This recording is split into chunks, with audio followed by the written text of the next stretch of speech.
मागील वर्षी जे काही नियम केले होते तेच नियम यावर्षी कायम ठेवलेले आहेत. त्या नियमाचं पूर्ण पालन. अरे ट्रॅफिक सोडा, तो ट्रॅफिक का अडवून ठेवला तुम्ही?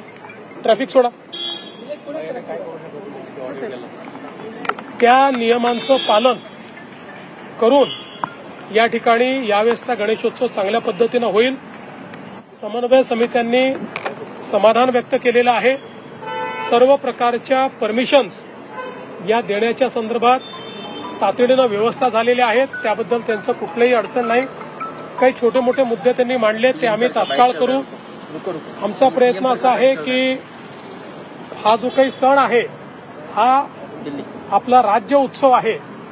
राज्य उत्सव असल्यामुळे या उत्सवाला चांगल्या पद्धतीनं संपूर्ण महाराष्ट्रामध्ये तो साजरा व्हावा या दृष्टीनं आजची बैठक झाली आहे.